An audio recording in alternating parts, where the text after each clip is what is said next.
Is your debt causing you sleepless nights? Knock your debt out with Debt KO. And your debt won't be the only thing keeping you up at night. Debt KO, free impartial advice on all your debt.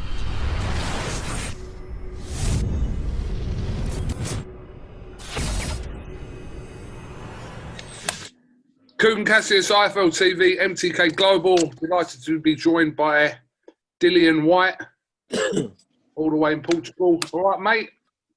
Yep. Nice haircut. It's getting a bit old now. It's nice, makes me younger again, isn't it? Yeah. When if I got called up, I thought, you know what, let me fresh up and reload and come again.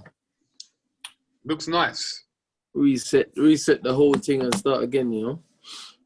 I'm in the Matchroom bubble. It's a bit of a strange week, knowing that this was the week you were obviously meant to be fighting your rematch with Povetkin. Does it feel like, I don't know, a bit weird that you were meant to be fighting in a couple of days and you're not? Last week it did, because that was the time I was meant to start peaking and coming up to my, you know what I mean? So it did. Last week was a bit of a strange week for me, because you plan all the camp and all the training and everything, the eating and everything to peak at that time. And then I started to get to that stage where I was peaking, I was fit, I was strong. You know, my immune system was good. You know, my metabolism was high. I was sweating from just walking around, you know what I mean?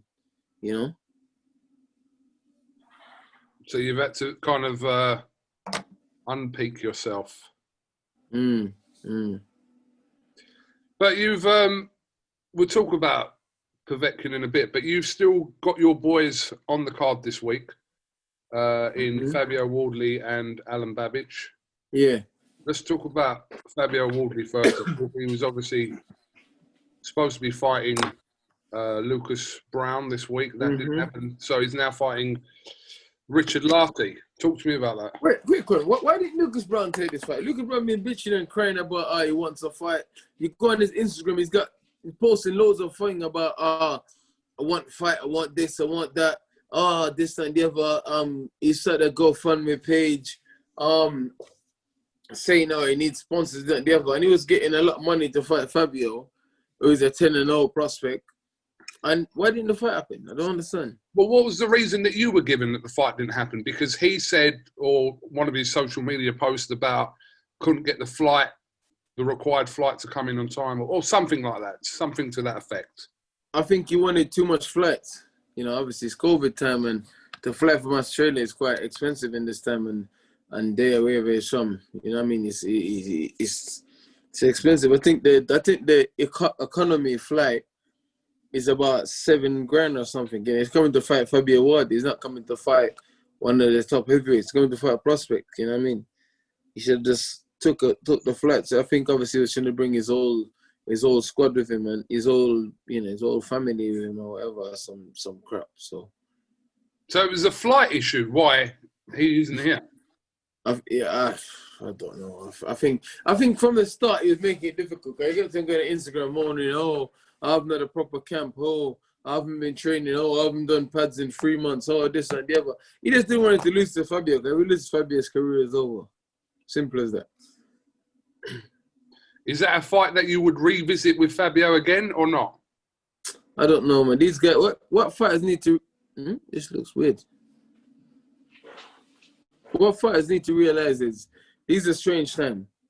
They should be glad that in this time of COVID-19 that there's fights and there's shows available. Guys should need to be queuing up and jumping at the opportunities to take these fights and to get on with these fights. It's like, it's like guys like Liam Taylor and them guys are turning their fights to Chris Congo because they're not ready or whatever. I'm like, they think it's too dangerous to them. I'm like, you guys got to take opportunities, man. I was one of the first guys to jump on the big main event closed door card because everyone was itching and umming and ahhing and stuff like that. Got to be brave and take opportunities, man. Realize that tomorrow's not guaranteed. Whatever another COVID-19 wave hit again, God forbid, hit again, and then, boxing just shut down and there's no fights, and they're going to think, oh, wow, a whole year, no fight, you know what I mean? Some guys ain't fought for a whole year or longer. So he's not fighting Lucas Browne. He is fighting Richard Lartey, who UK fans are familiar with due to his fight. Listen, Lartey's blood is going to get spilled all over the party. Okay. And he's going to eat a chapati. That's some serious rapping skills you have there. Richard Lartey, known for his fights, especially in the UK, with Dubois and Nathan Gorman. So what kind of test is Lartey going to be for Fabio? It'd be a good test, you know. Obviously, he showed ambition in those fights, you know. Obviously, he's tough. It'd be a good test for Fabio. Fabio's in his career where he's still learning, and he's still got a lot of learning to do and a lot of improvement to gain. You know, obviously, we wanted harder fights, so we're trying to step up and trying to get in these supposedly high-level opponents. And like Brown, obviously, they're not there. Strange time, COVID time. Richard Lartey is a suitable, credible opponent. I think Lartey will come out swinging in the first round. And Fabio likes fighting with his hands down. So, you know, hopefully, you know, Lartey carries power as well. So, hopefully, you know, hopefully, I would let Lartey to tag him a bit as well, to be honest, to see, you know, I mean, what he's like under pressure and see what he's like after he's been tagged. You know. You want Lartey to tag Wadley? Yes, I'm sure. Yeah, of course. What they want? No, you need to see what these guys are made of, and you know, obviously, I know what good he is because I've seen him in the gym, and obviously, I was the one that discovered him. Obviously, when his talent was going to waste, but it's, you know, these things you need to see. You have no point waiting till look at Wilder. The first couple of times Wilder get hit in this shit, what happened to him? So you want these kind of tests earlier on in your fighters' careers, so it'll put them in good stead for future fights, basically. Yeah, I know they can take the punches, and I know they're good fighters. I know they're capable of being hit with punches and coming back from obviously being hurt and whatever, and finding a way to win. But, you know, it's good to see in the ring under the lights as well, you know what I mean? Because it's heavyweight boxing. One punch changes everything. Absolutely. Can we get a no Lartey, no party from you? No. What if you get from me? Lartey's blood is going to get spilled all over the party and he's going to eat a chapati. Okay, thanks for that again. Let's move on. Right. What?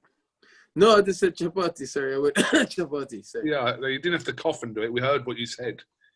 I know, but it's funny if I said chapati. You're an idiot. I'm sure you would have watched Alan Babbage's press conference with Tom Little today. Have you seen that? Yeah. It's all a bit mad, isn't it? See, I know you like Tom as well. You like Tom, didn't you? There's not a lot of guys in the heavyweight division that like Tom. Someone's been a friend of mine, and it's helped me get ready for multiple fights. You know, I mean, me and Tom school. You know, me and Tom speak. You know, we get on the phone and we chat. And he's a cool guy. I like Tom. And Tom is one of those guys that you always want him to do well. You know what I mean? You always want him to do well because he's so brave and he takes these fights and he talks these fights up and he does try. Tom does try. One thing he told me, he'll come out and he'll try and have a go, which is what gets him in trouble a lot of the time because he's a boxer. He's not a puncher or an aggressive guy. Tom's a very good boxer, you know, but he does try and he does come and have a go. And like I said, I like the guy, you know what I mean? And he's at his career, you know, he's a grafter, isn't it? You know what I mean? He's not scared to go in there and take a fight after just being stopped in his fight before or whatever, you know what I mean? So I got time and respect for the guy. I don't consider him as a friend, and there's not a lot of heavyweight I would consider as a friend, to be honest. But Alan's my guy. You know, and obviously it's business. That's why they say don't make friends with other heavyweights while you're still in the game because it makes it difficult sometimes, you know? I mean, Tom Little, by the looks of it, has got himself into tremendous shape for this fight. And for the first time in a while, again, from Tom Little's admission, he's saying that he's completely taking this as serious as he's ever taken any fight. Like, it's been a different attitude from Tom Little coming into this fight. I'm not being funny, but Tom says this about every fight. He says that anyway. He says, I know. He says this about every fight. He says about every fight, you know what I mean? He says about every fight and then, you know. But I hope he looks in great shape. I see he's been training for a while. Obviously, the fight was meant to happen before the fight got delayed. The fight was meant to happen, I think, October, October something. When Babbage fought Noel Kennedy. Yes. You know, The fight, it was meant to fight look with them, but the fight got delayed. Little wanted more time to get prepared. They obviously give himself the best chance of winning, and rightly so. But he looks in good shape, you know what I mean? He looks in good shape, and he's been training, he's been sparring loads. I seen him put up a video of him, a guy in the gym. Why does he have camera keep getting in and out with the brightness of the light? Because I'm in. Wait there. All right, go on. Don't worry about this camera anyway. Go on.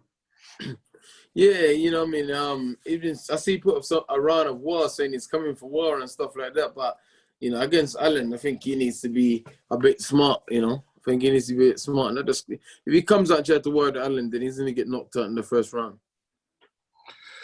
Well, Babbage said to Little today, he's coming to basically knock him out in one round. He's going to adapt that same kind of style that we're used to seeing Alan Babbage over the last 2 or 3 fights. So we shall see. Well, Tom can be difficult to hit sometimes when he wants to box and when he wants to do what he wants. Tom's got skills. He's got skills, but how much is left in the tank? I don't know. Alan's got a lot left in the tank, and it's very intense to fight. You know, I don't think Tom. No, listen, Alan's my guy, and you know, I know he's gonna win, and he's gonna win by knockout. But I just think Tom needs to be smart and don't give Alan that battlefield for him to operate where he operates in the best. Is obviously, I think Tom needs to box and try and get his jab going and get Alan to try and move his feet a bit, and then you know, try and mix it earlier. I think if he tries to stand with him early, then he's gonna get knocked out. It is turned into kind of a fascinating fight, especially, like I said, the shape that we've seen Tom Little. It's a great fight. Well, we can't say domestic fight because Alan's not. You know, he's not. He's one of our own now, anyway. He's not. You know, it's a great domestic international fight. There you go. Domestic international. There we go. Domestical fight. There you go. Okay. Right, I want to come back to your situation, obviously, with Povetkin. Are you hoping that a date that's been mentioned by Eddie Hearn, the end of January, 30th of January, will still be the case? That's what I'm training for. That's what I'm getting ready for. So, obviously, the fight needs to happen. That's what I'm training for. And Povetkin they said he'd be ready for it. And his team, they're serious people and they're professional people. So, hopefully, it happens and they'll uphold, you know what I mean, they'll uphold their promise and whatever. But say with boxing, man, you never know what's gonna happen. You know, people say this and say that, and let's see what happened. You know, I lost. I went straight back to the gym. He lost. He was he won and he was you know. But I think he suffered more damage than me. People might say, oh, do you put that one together? He knocked you out, but you know, obviously, I got hit with a shot and I got knocked out. But as you could see, round after round, I was doing damage. You know, I was doing damage to the body and to the head, and I was breaking him down slowly. You know what I mean? I just got hit with one shot, and I sort of rest for like a week, 10 days, and I went straight back in the gym and started working on my conditioning again. You stated when the original collapse of the fight happened a few weeks ago, you stated that you didn't actually think he had COVID, but now do you think that possibly wasn't the case and he actually did have COVID? You never know. You never know. You never know, man. You never know. You never know. You never know. With you know, you never know. You know. Is it maybe if he did, then fair play. You know, I mean, I'm wrong. Whatever. There's been no medical record. No picture of him in the hospital or nothing. Whatever. No, nothing. It's just been like, oh yeah. You know what I mean? No mention of him having COVID outside the boxing world or anything like that. But if he does, then fair play to him. I think he just needed more time to get ready, to be honest, you know, because he took a lot of lead in the fight, and he needed more. I just think he needed more time to get 100% ready because, you know, he knows this time it's going to be an all-out war. Dillian, do you think that this slight delay could end up benefiting you? And more time to train, more time to get ready. But, you know, I was ready the last time, and I was ready this time. You know what I mean? I was in great shape. I was sparring. I was fit. I had some guys giving me some great work. I felt strong. I felt super motivated. You know, I felt in a way that I haven't felt for about 2-3 years. You know, I felt I was up for it. I was motivated. I mean, I felt good, felt strong. I was back working with my old strength and conditioning guy as well. Back doing what I do and what I'm known for, and someone who understand my body and know my body works and what I need and I need to get fit. You know what I mean? So it was good.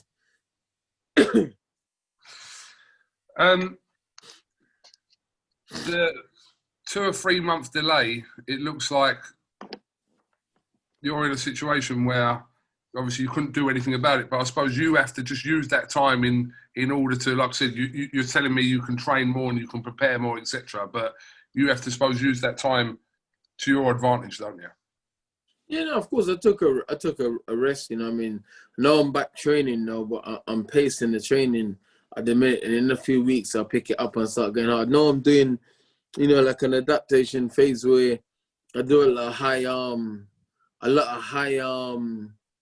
high work range stuff and stuff, rep range and stuff like that. You know what I mean, just to help condition my ligaments in my body and stuff again. Then in a few weeks, the more explosive stuff will come into it. So it's good. It's just more time. Listen, I'm still learning. I'm still improving. I'm still getting better. I'm still getting, you know what I mean? So it's just more time to work and things, really. More time to work and things and to just be, you know what I mean? Just be a better all-around athlete instead of just a better boxer,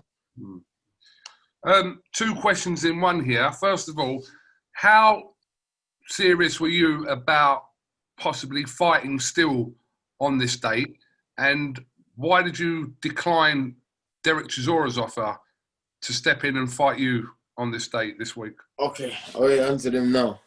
I was definitely serious, but at the time, getting a proper opponent was not serious. Then secondly, Derek's coming off a loss. You know what I mean? He's lost his last few. He's coming off a loss. He didn't look particularly great in the fight, and this guy wasn't interested in me fighting Derek Chisora for the third time. I did come off a win; it'd have been great, but he just come off a loss against Usyk. He didn't look good in the fight at all. Looked old in the fight and tired in the fight. Obviously he fought well and he was brave, but this guy was like, no, there was like he was the only, it was like no, there's nothing in it for. It was like. It's not a fight we're interested in. And then me personally, secondly, I didn't want to fight no one else apart from Povetkin unless it was Tyson Fury or Joshua or someone like that, Deontay Wilder, And they wasn't available, so no point fight. What am I gonna fight Derek Chisora for? To knock him out? That fight's a lose to me. I knock him out earlier this time, which I would have done because he was terrible against Usyk, and Usyk couldn't punch. You know what I mean? Usyk didn't do nothing apart from move around the whole fight. I go in and knock on people and say, well, he's just lost to Usyk. He just went 12 rounds the week before. So it was a lose-lose to me. We know what the boxing fans say. It was lose-lose to me. And then I was like, you know what? Fight Derek and lose the situation. I wait to fight Alexander Povetkin, which is the fight I want and the only fight I want outside of Fury and Joshua. And I just thought, you know what? It's just worth waiting for. Tyson Fury. Who is the donkey now? Who is the donkey now?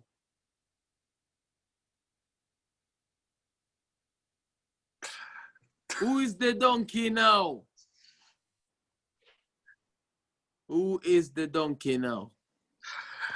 Dillian, Tyson Fury was meant to be fighting on the 5th of December in the UK. He's not fighting anymore. But, I mean, Eddie Hearn put that tweet out saying, Fury versus Whyte, etc. So you're saying that kind of fight you would have been up for this year, but that's the only kind of fight you would have been up for. Obviously, Joshua's fighting Pulev, so that was kind of... that was a big...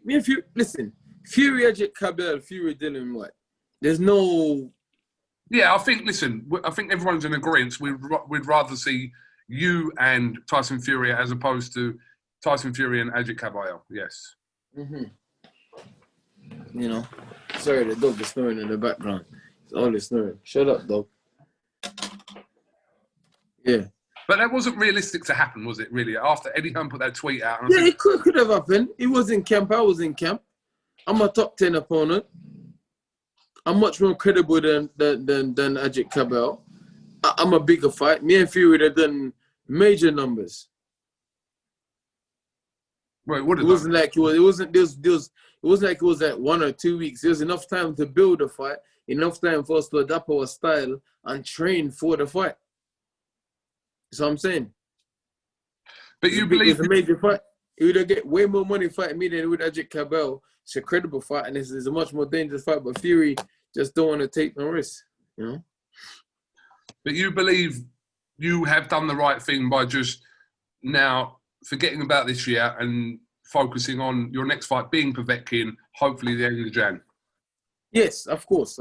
You know, obviously, I want to go into the real title fight coming off a win and being Manchester Challenger once again. You know what I mean? This is one fight away. You know, one fight away. And I want to win my old belt back, and I want to get that diamond belt. And I want to assert the score. And I'm going to knock Povetkin out. Okay. Seem very confident. Good to see. No, of course, bro. You know me. You know me.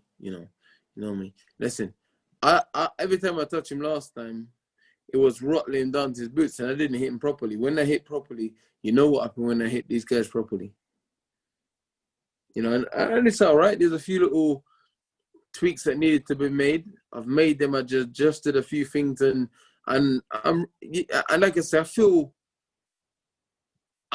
you know, sometimes unfortunately, a defeat, you know, can make you a much better person, a much better fighter as well. You know, and just remind you of things that you might have taken for granted. Just remind, you know what I mean? So it's good, you know, I know it's cliche and whatever, but, you know, defeat was good for me, to be honest. Do you believe that? In one way, not, but in one way, it reminded me of certain things and reawoken something inside of me as well in another way. You know, defeat's never great for you, but sometimes if you're a positive person and you're not a scaredy cat or someone that's negative, they think, you're not someone who get knocked easy with your confidence, sometimes a defeat can be good for you. We've seen fighters go in immediate rematch and win and done much better than they did the first time, you know? Look at even AJ, you know, I mean, obviously, the loss to Ruiz made him had something else to his game and, you know, something else to his game that might prolong his career, you know? I will ask you, did you watch Wilder's interview from the other day? Have you seen it? I'd seen clips of it. I don't watch anything that guy says. I just watch clips of what he says. I can't sit down and watch a full Deontay Wilder's interview. I can't do it. When I want to smash my telly up if I sit down and watch his full interview. I have to just watch bits of it. Obviously, the notable thing there, which concerned you, is that he mentioned you as someone that he now wants to fight. Whoop-de-woo. Christmas must have come early in the Wilders also. You know what it is? His crack money's run out. He needs money for crack. He needs money for crack. His crack money's run out. I know he's thinking, raw. Where can I get the most money to tie me over for the next year or two and to support my crack habit? That's all it is. And where's he ain't fighting Joshua Fury. Where's he gonna get the next big payout for his crack habit? Me. Crack money run dry. But what was your response when you first heard that? Because it's kind of the first time. I was just laughing. I was just singing, to this day, to this day, to this day, to this day, to this day. You know what I mean? Come on, Radio Raheem. You know what I'm talking about. Come on, man. Talk like you don't know.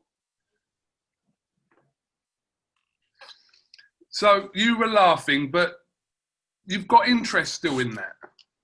Yeah, of course. I would love to bash the guy's head in. I would love to bash his head in. It's funny all of a sudden now he ain't got the trinket anymore. He wants to fight me now after, for 3 years, I was #1. I'm mandatory challenger. For 3 years. Offered him more money than anyone else outside of the Joshua fight. He took Tyson Fury involuntarily twice because he thought Fury was been out for 3 years. Fury put on 100 kilos, whatever. He thought, this is easy picking. And then Fury bashed his head in. He fought Luis Ortiz twice voluntarily because Luis Ortiz was old and he knocked him out the first time and knew he could knock him out again the second time. You know, this guy is a chump. He fought Dominic Brazil, who was a coward who was scared of him, you know, because he beat up Dominic Brazil and his wife and his kids in one hotel one time.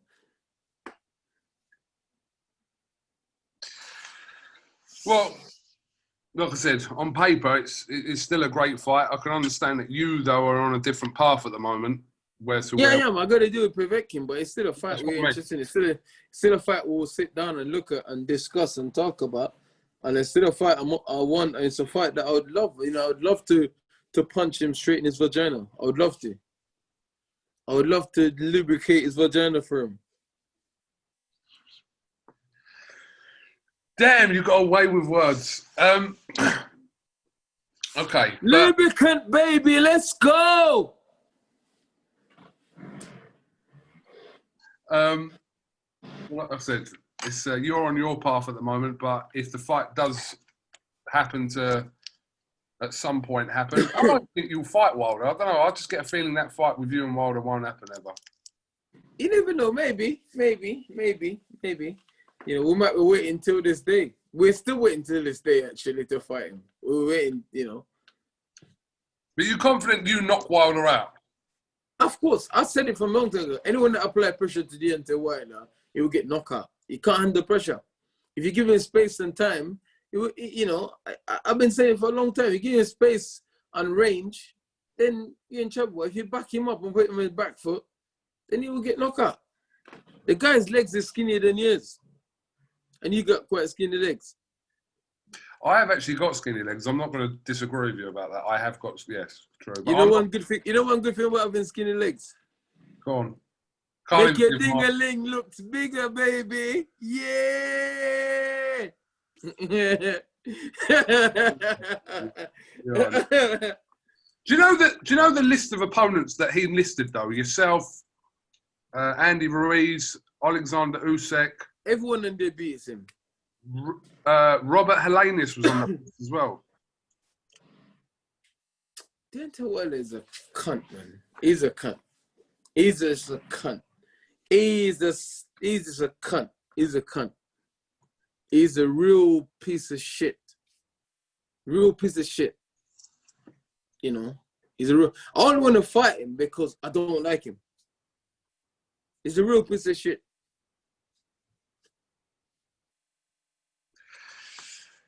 Okay. He's only had 2 pay-per-view fights ever because of Tyson Fury, not because of him. We was offering him crazy money. Eddie even offered him to fight me. If he wins, he gets to fight Joshua. He didn't take it. They said Joshua offered him almost 100 million or whatever. He didn't take it. The guy's a coward. They want to fight no one good. He think, oh, if I cherry pick Tyson Fury because it's been off for 3 years, then it will have some credibility to my record. And then he got his skull dented. Then he said, oh, it was the Black History costume that he wore for Black History Month was too heavy. Then he said Mark Breland poisoned him. Then he said Tyson Fury had a horseshoe in the glove. And then he said, I'm like, huh? Why do you put a horseshoe in? Then he said, oh, my skull was dented. And then my ear was perfect. It's mad. It's mad. It's mad. It's all a bit too much, man. He needs to chill. He needs a hot drink and a blanket to lay down for a minute. Actually, lay down. Yeah, he needs to just, have a drink and just calm down. Okay. Listen, moving on from Wilder. Dave Allen retired. Dave Allen retired recently. Someone you shared the ring with, and obviously you've got respect for as well. So yeah, sad to see Dave leave the sport, but by the sounds of it, it seems the right thing for Dave. Yeah, listen, when the ambition and your passion go and your drive go, best to walk away, man, because it's a hard sport, man. It's a heartbreaking sport. It's probably the hardest sport on the planet, But to be honest, them crazy marathon guys and all that stuff and Tour de France, they're quite crazy, but boxing's hard, man. Boxing's hard and you get used a lot in boxing and abused a lot, and no one cares about you in boxing. There's a handful of people that cares about you in boxing. Most of the people don't care about you in boxing. When you're winning and stuff, yeah, great, all good, but they still talk shit behind your back, in front of your face. They still try and position you and try and play you in the game. It's not a nice game, man. It's not a nice game at all. It's nice in a lot of ways. Obviously, it gives you can make history, it gives you profile, you know what I mean? It gives you a living, it gives you a way out of a certain situation. There's a lot of good bits, but there's a lot of bad bits in boxing that people don't see and don't understand, you know? Why are you drinking Coke? What are you talking about? Why do you take the Coke Zero out of the fridge? Why not? When are you going to get healthy? I've got water here. Have you drunk it? No. Have you got chapati there? Yes. Let me see. Oh, no. Ew. Ew. That's a roti. That's not chapati. You're an idiot. So, hang on. Christmas time. What are you doing? Are you coming home? I don't know. Let's see. I don't know. I'll be training anyway because I got the fight coming up. Remember, after Christmas, the fight's only like about 29 days, 28 days away or something. Yeah. So as I'm saying, I'll be training. So no, I won't be coming home actually. I might come home for a day or two, maybe or something. Let's see. Oh. Maybe. Come home. What? Let me just ask you about Joshua Pulev. That's on the 12th coming up. Yeah. Any shocks in that one for you or not? If he goes past 6 rounds, I'll be shocked. In Joshua's favour, yeah? Yes. Yeah. Yes. Pulev was a good fighter about 4 years ago. You know, about 4 years ago. Now he's too old. Too basic as well. Too basic, you know. And he's not a strong fighter. He's a technical fighter, but he's basic. Just very amateurish. You know what I mean? You know, ain't got a hook, ain't got a right hand. His jab is very good. His boxing, upright, traditional boxing stance and movement is very good, but that's it. You know, look, even if for Klitschko hit him with the hook like 1,000 times in a row and he didn't block it once. He just didn't take it in his face. It was like, whoops. All right. Yeah, okay. Whoops. Like, you know, he's not clever enough. His younger brother is decent though. That Turbot Pulev, whatever his name is, he's decent. Who are you sparring with out there? Or can't you say? There's no one sparring at the minute. All the sparring partners gone home. The fight's a long way off. So, you know, I try not to spar. I spar sometimes just to keep things ticking over. A couple rounds here, maybe a little 10 here, 6 there, 2 here, you know, 4 rounds here, whatever. But I try and pace it out. Like now it's early camp. I got to work on my adaptation phases. Obviously, getting my engine up, getting my punch up, put up my timing, my conditioning, you know, general conditioning, mental and physical conditioning as well, you know, and get myself in a place where when the sparring start, I can spar 3-4 weeks solid without any injury or anything breaking down or anything like that, you know, because heavyweight sparring is different, man. You have 3 or 4 guys doing 2 rounds in, 2 rounds out. Sometimes the coach can fix me and put them 1 run in, 1 run out in the last couple of rounds. So I have to condition my body mentally and physically for that. So, you know, obviously they got the camp rector, I think 6 weeks to this, 6 weeks to that. I just do what they told me to do, man. Whatever they say, I just say, we're doing this, we're doing that, you know. Like, it's just the annoying phase. Loads and loads of repetition. You just think, I want to strangle one of these guys. Okay. Well, don't do that, but... I never saw to kill them. I could always strangle one of them and let them go. Of course you can. Okay. Have you got anything you'd like to add? Just saying thanks for the support, keep showing support, and obviously tune in to watch Babbage do work this weekend, Fabio Ward, they do work, and Conor is my guy as well. Obviously, I got a lot of respect and time for Conor. Me and him was speaking 2 days ago. Great guy, you know, great story. And yeah, I think Fabio stopped Lottie in 6, Babbage probably in 2-3. And tune in January 30th to see me and Alexander Povetkin go to war and do it all over again. We'll look forward to it. Well, Dillian Whyte, thank you very much for your time as always. I hope camp goes well, and hopefully we'll speak soon. All right. What are you doing at a hotel card? Are you cutting up stuff to... No. Don't. Oh, okay.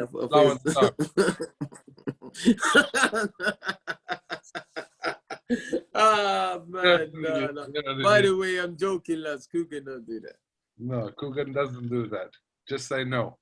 He just bends his knees inwards.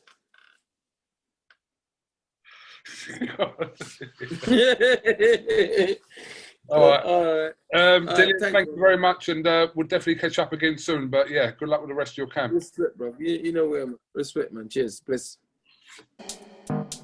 Is your debt causing you sleepless nights? Knock your debt out with Debt KO. And your debt won't be the only thing keeping you up at night. Debt KO, free impartial advice on all your debt.